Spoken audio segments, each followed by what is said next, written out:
Bueno, hoy es 28 de noviembre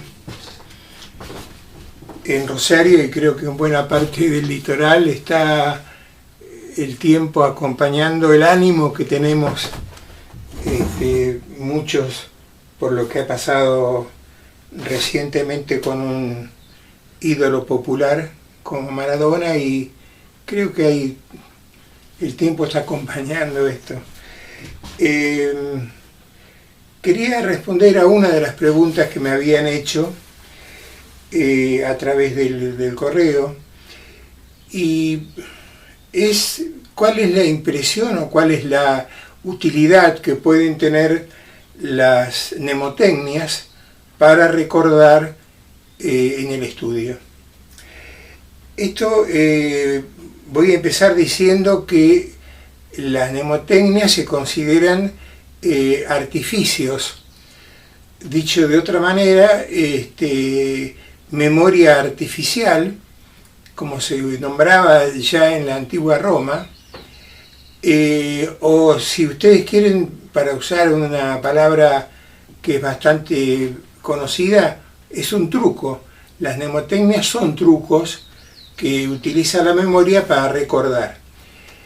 ¿Por qué son trucos? Porque no se basan en la comprensión y en la consolidación de la memoria, sino en formas de enganchar un conocimiento el tiempo necesario como para después poder devolverlo frente a un público, frente a un examen a veces, etc. Es decir que realmente desde el punto de vista de un estudiante, ya sea secundario y sobre todo universitario, tienen bastante poca utilidad. Las mnemotecnias son muy viejas. En realidad empezaron a utilizarse en la antigua Grecia. Estamos hablando de la época previa a Platón y a Sócrates, porque ya ellos hablaban del uso de mnemotecnias en los griegos, en las épicas, digamos, incluso cuando se narraba la Ilíada y la Odisea, que son como la fuente de la historia oral de Grecia, que después en algún momento se escribió. Esa fue una historia que se transmitió de generación en generación hasta que aparece la escritura, digamos aproximadamente en el año 1000 a.C. Homero se supone que puede haber vivido en el 900 a.C. o un poco más. No se saben exactamente los datos de filiación de Homero. No quiero desviarme demasiado del tema, pero ya se hablaba de mnemotecnias, porque la forma que tenían para los griegos para poder contar una historia que venía de siglos atrás era también usar la memoria en forma de artificios o de trucos. Hay un sistema mnemotécnico que es el de imágenes, que es mucho más sofisticado, que permite un enorme acopio de datos aislados. Es decir, una persona que utiliza y que practica el método de imágenes mentales, que en realidad se llamó en Grecia Ars Memoria, o imaginería o imágenes mentales, una persona que lo practica puede llegar a tener una memoria de números o de cosas aisladas muy grande, que sirve mucho para un espectáculo, por ejemplo, porque es una memoria espectacular, es una memoria que se basa en trucos para poder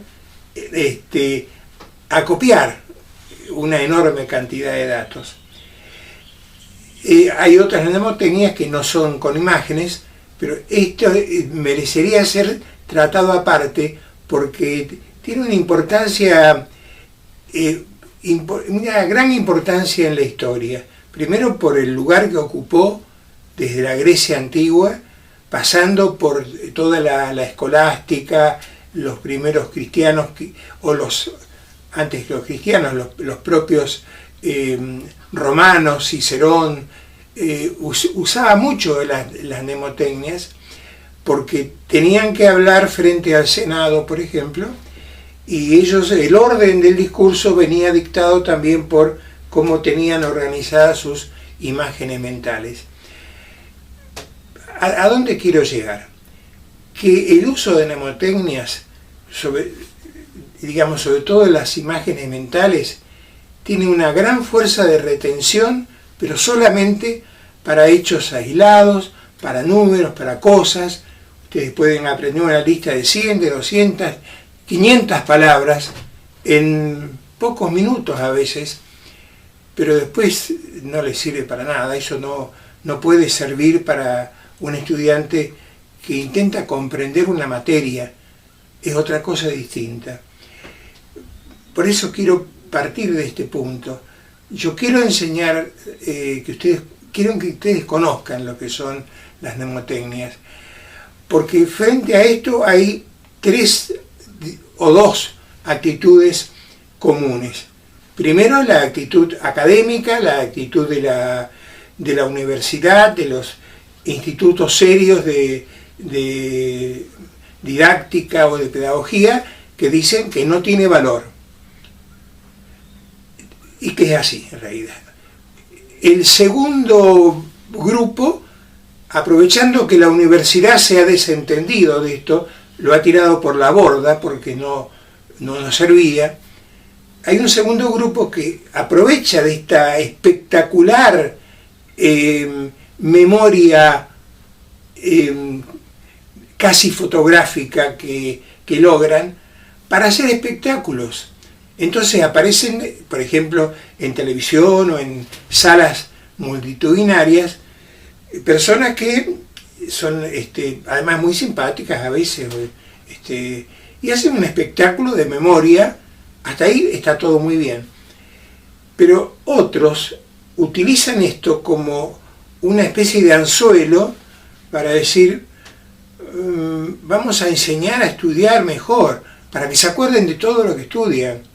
Y este es el problema, en realidad es el fraude que se comete, porque los métodos de mnemotecnia basados en imágenes en particular no tienen valor para el estudio de la universidad, o tienen un 1% de valor.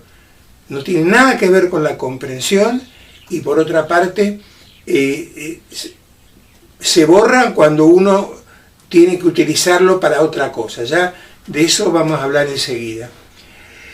Entonces, la tercera posición, que es la que tengo yo, o sea, ni digo que es una panacea que sirve para todo, al contrario, ni tampoco digo que porque no sirve no hay que mostrarlo en la universidad.